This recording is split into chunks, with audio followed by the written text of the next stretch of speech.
Eto mga kababayan pansinin niyo po, sobrang bihira lang na proud na Duterte supporter sila, 'di ba? Siguro yung mga matagal na DDS talaga.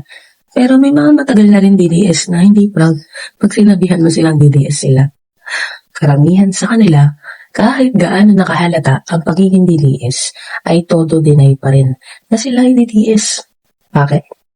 Kasi alam niyo mga kababayan, wala naman kasi talaga silang silbi. Hindi naman sila magaling. Kumbaga yung galing nila, feeling nila na galing nila halos pareho lang sa dilulong vice president nila. Kumbaga ganun. Unlike kami, proud na supporter kami ng Marcos administration.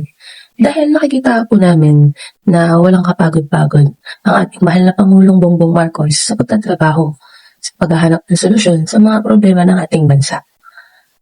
Kitang-kita natin na lahat ginagawa ng ating presidente para mapaunlad ang ating bansa. At ito po sobrang professional at hindi po mapatol sa mga kritiko niya.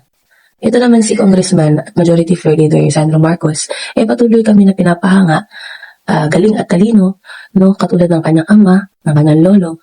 Ito, biruin nyo, 18 out of 52 priority bills, no, ng LEDAC, naipasa na po. Napakagaling din talaga ng pamumuno na bilang majority floor leader.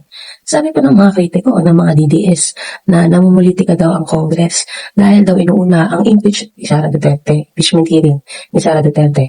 Pero dito makikita natin na kahit na may impeachment proceeding, no, grabe po ang effort ng Kamara sa pagtatrabaho para maisabatas ito pong mga priority bills. Proud na proud supporter talaga kami. At hindi namin yan i-deny. Hindi ko i-deny.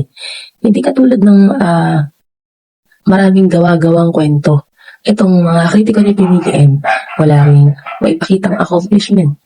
Kahit na yan yung mga supporter, hindi makasagot kung anong accomplishment. Hindi Sara.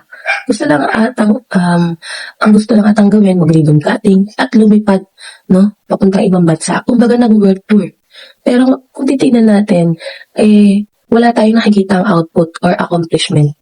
Biruin mo, sa ginagawa nila, sila pa yung malakas ang loob na pagsalitaan ng ating mahal na Pangulo ng kung ano-ano, gawa ng fake news, siraan, na wala daw ginagawa.